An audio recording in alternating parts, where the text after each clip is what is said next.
ଓମ୍ ଶାନ୍ତି। ବିକାର ବା ମାୟା ମଣିଷର ପରମ ଶତ୍ରୁ ଅଟେ। ଏହା ଦ୍ୱାରା ମଣିଷ ଦୁଃଖ ଓ ଅଶାନ୍ତି ଭୋଗିଥାଏ। 5ଟି ମୁଖ୍ୟ ବିକାର ଦ୍ୱାରା ମଣିଷ କବଳିତ ହୋଇ ନିଜକୁ ଦୁଃଖୀ କରାଇଥାଏ।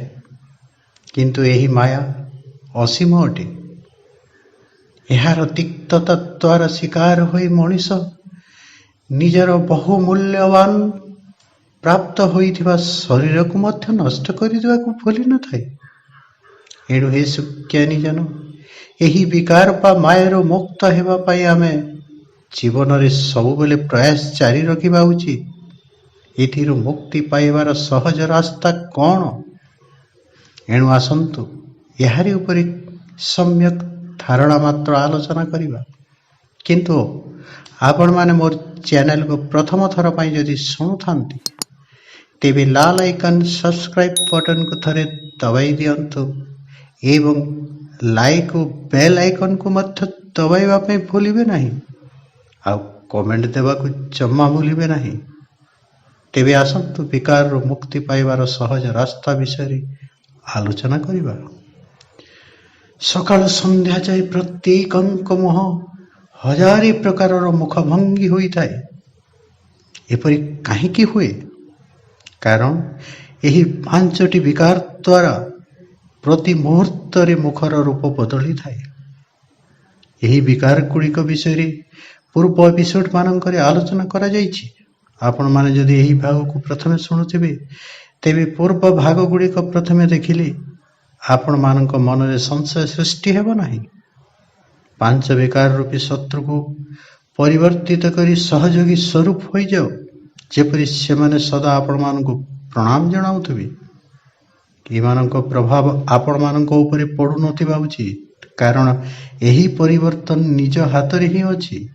ଏଥିପାଇଁ ଆମର ଦୃଢ଼ ଆତ୍ମବିକାଶକୁ ସଜାଗ କରିବାକୁ ହେବ ଏବଂ ତାକୁ ସଂଗଠିତ କରି ଗଢ଼ିବାକୁ ହେବ ଏବଂ ଏହାରି ଅଭ୍ୟାସ ଧୀରେ ଧୀରେ କରିବାକୁ ହେବ।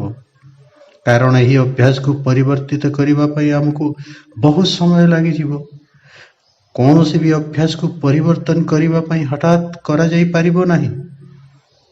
ଆମେ ପରିବର୍ତ୍ତିତ ରାସ୍ତାରେ ଅଗ୍ରସର ହେଲେ ଯାଇ ଏହା ସମ୍ଭବପର ହୋଇପାରିବ। ଏହା ଆମର ଦୃଢ଼ ବିଶ୍ୱାସ ହେବା ଉଚିତ। ଏଥିପାଇଁ ଆମର ଆତ୍ମାର ମୂଳ ଗୁଣ ପ୍ରକୃତ ଜ୍ଞାନ ହିଁ ଆବଶ୍ୟକ ହୋଇଥାଏ। ଏହି ଜ୍ଞାନ ଶିକ୍ଷା ନୁହେଁ, ଏହା ହେଉଛି ବିଦ୍ୟା। ଏହି ବିଦ୍ୟାକୁ ଜୀବନରେ ବାରମ୍ବାର ଅଭ୍ୟାସ ଜାରି ରଖିବାକୁ ହେବ, ନଚେତ୍ ଆମେ ଜୀବନରେ କେବେ ହେଲେ ଆଗକୁ ବଢ଼ିପାରିବା ନାହିଁ କିମ୍ବା ଜୀବନରେ ସୁଖ ଶାନ୍ତି ପାଇପାରିବା ନାହିଁ। ଏହି ବିକାର ଗୁଡ଼ିକର ତିକ୍ତତାରୁ ବର୍ତ୍ତିବା ପାଇଁ ଆମକୁ କିପରି ବଦଳାଇବାକୁ ହେବ, ଆସନ୍ତୁ ଜାଣିବା। ଯଥା, କାମ ବିକାରକୁ ଶୁଭ କାମନା ରୂପରେ ବଦଳାଇବାକୁ ହେବ। କ୍ରୋଧକୁ ଆତ୍ମିକ ନିଶାରେ ପରିବର୍ତ୍ତନ କରି ତାର ଅଭ୍ୟାସ କରିବାକୁ ହେବ। ଲୋଭକୁ ଅନାସକ୍ତ ବୃତ୍ତି ରୂପରେ ବଦଳାଇବାକୁ ହେବ। ଆଉ ମୋହକୁ ସ୍ନେହ, ଶ୍ରଦ୍ଧା, ପ୍ରେମ ସ୍ୱରୂପରେ କଲ୍ୟାଣକାରୀ କରିବାକୁ ହେବ। ଆଉ ଦେହ ଅଭିମାନକୁ ସ୍ୱାଭିମାନ ରୂପରେ ପରିବର୍ତ୍ତନ କରି ଅହଙ୍କାରକୁ ନମ୍ରତାରେ ପରିବର୍ତ୍ତନ କରିବାକୁ ହେବ। ତେବେ ଆମେ ମାୟାଜିତ୍ ବା ଜଗତଜିତ୍ ହୋଇପାରିବା। ବିକାରୀକୁ ହିଁ ଭ୍ରଷ୍ଟାଚାରୀ କୁହାଯାଏ। ମଣିଷ ବିକାରର କ୍ରୀତଦାସ ବା ଗୁଲାମ ହୋଇଯାଇଛି। ସେ ନିଜେ ମାଲିକ ବୋଲି ଭୁଲି ଯାଇଛି।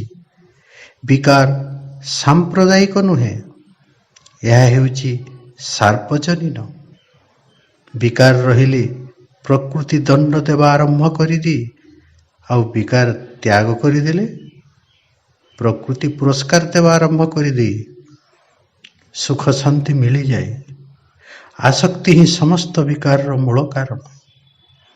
ବର୍ତ୍ତମାନ ଜୀବନରେ ସୁଖ ଶାନ୍ତି ବଦଳରେ ଆହୁରି ଦୁଃଖ ଓ ଅଶାନ୍ତି ବଢ଼ି ଚାଲିଛି। ବିଜ୍ଞାନର ଫୋନ୍, ଟେଲିଭିଜନ ଇତ୍ୟାଦି ଆବିଷ୍କାର ଦ୍ୱାରା ମଣିଷ ଘରେ ବସି ବାହାର ଜଗତକୁ ଦେଖିପାରୁଛି, କଥାବାର୍ତ୍ତା କରିପାରୁଛି, କିନ୍ତୁ ଜୀବନରେ ସୁଖ ଶାନ୍ତି ଦେଲା ଭଳି ଜିନିଷ କେଉଁଠି ହେଲେ ଦେଖିପାରୁନାହିଁ। ରୋଗ ପାଇଁ ଅନେକ ପ୍ରକାରର ଔଷଧ ଏବଂ ଅନେକ ପ୍ରକାରର ଚିକିତ୍ସା ବାହାରୁଛି, କିନ୍ତୁ ରୋଗ ସଂଖ୍ୟା ତ ବଢ଼ି ଚାଲିଛି ନା। ଯେତେବେଳେ ପୁରୁଷ ଓ ସ୍ତ୍ରୀ ଉଭୟ ନିର୍ବିକାରୀ ହୋଇଯାନ୍ତି ତାକୁ ସ୍ୱର୍ଗ କୁହାଯାଏ। ପୁଣି ନରନାରୀ ଯେତେବେଳେ ବିକାରୀ ଓ ଅପବିତ୍ର ହୋଇଯାନ୍ତି, ଏ ସଂସାର ଦୁଃଖ ଓ ଅଶାନ୍ତିରେ ଭରିଯାଏ, ତାକୁ ହିଁ ନର୍କ କୁହାଯାଏ। ଧନ ଓ ସମ୍ପତ୍ତି ମାୟା ନୁହେଁ, ଏହା ତ ସୁଖର ସାଧନ ମାତ୍ର। କିନ୍ତୁ ଏହି ପାଞ୍ଚ ବିକାରକୁ ହିଁ ମାୟା କୁହାଯାଏ। କେତେକ କହନ୍ତି ସଂସାର ହିଁ ମାୟା ଏବଂ ଜଗତ ମିଥ୍ୟା, କିନ୍ତୁ ଜଗତ ଅନାଦି ଅଟେ, ଏହାକୁ ମିଥ୍ୟା କରାଯାଇଛି। ବିକାର ଯୋଗୁଁ ମନୁଷ୍ୟ ଦୁଃଖୀ ହୋଇଛି। ବିକାର ଯୋଗୁଁ ଆଜି ପ୍ରତ୍ୟେକ ଜିନିଷ ଦୁଃଖର କାରଣ ପାଲଟିଛି। ଧନର ବି ଦୁଃଖ, ଶରୀରର ବି ଦୁଃଖ, ପ୍ରତ୍ୟେକ ଜିନିଷରୁ ଆଜି ଦୁଃଖ ପ୍ରାପ୍ତ ହେଉଛି, କାରଣ ପ୍ରତ୍ୟେକ ଜିନିଷରେ ବି ମାୟା ବା ବିକାର ପ୍ରବେଶ କରିଯାଇଛି। ବର୍ତ୍ତମାନ ଧନ ବି ବିକାରୀ। କର୍ମ ଦ୍ୱାରା ଉପାର୍ଜିତ ହୋଇଥିବା କାରଣରୁ ସେଥିରୁ ବି ଦୁଃଖ ମିଳୁଛି। ଶରୀର ବି ବିକାରୀ। ଖାଦ୍ୟ ଖାଇବା କାରଣରୁ ସେଥିରୁ ରୋଗ ହେଉଛି ଏବଂ ଅକାଳ ମୃତ୍ୟୁ ଘଟୁଛି, ଯେଉଁଥିପାଇଁ ଦୁଃଖ ମିଳୁଛି। ଯେତେବେଳେ ନିର୍ବିକାର ଓ ପବିତ୍ରତାର ବଳ ଦ୍ୱାରା ଏ ଶରୀର ଗଢ଼ା ହୋଇଥିଲା, ଆମ ଶରୀରରେ କେବେ ହେଲେ ରୋଗ ନଥିଲା କିମ୍ବା ଅକାଳ ମୃତ୍ୟୁ ହେଉନଥିଲା। ଏଣୁ ବର୍ତ୍ତମାନ ଆମେ ପରମାତ୍ମାଙ୍କୁ ଡାକୁଛି, ହେ ଭଗବାନ, ଏଥିରୁ ଉଦ୍ଧାର କର। ଭଗବାନ କହନ୍ତି, ବର୍ତ୍ତମାନ ଏହି ମାୟା ବା ବିକାରକୁ ବିଦାୟ କରିଦିଅ, ପୁଣି ତୁମକୁ ଏହି ଶରୀରର ସମ୍ପତ୍ତିରୁ ଏବଂ ସଂସାରରୁ ସଦା ସୁଖ ମିଳିବ, ଯେମିତି ଦେବତାମାନଙ୍କୁ ମିଳୁଥିଲା। ଏଣୁ ବର୍ତ୍ତମାନ ଠାରୁ ଆମେ ମଧ୍ୟ ଏହି ବିକାର ବା ମାୟା ପଛରେ ନ ଗୋଡ଼ାଇ ନିଜର ଦିବ୍ୟତାକୁ ଧାରଣ କରି ଜୀବନକୁ ସୁଖ ଶାନ୍ତି ଏବଂ ଆନନ୍ଦମୟ କରି ଗଢ଼ିବା ଉଚିତ। ଓମ୍ ଶାନ୍ତି।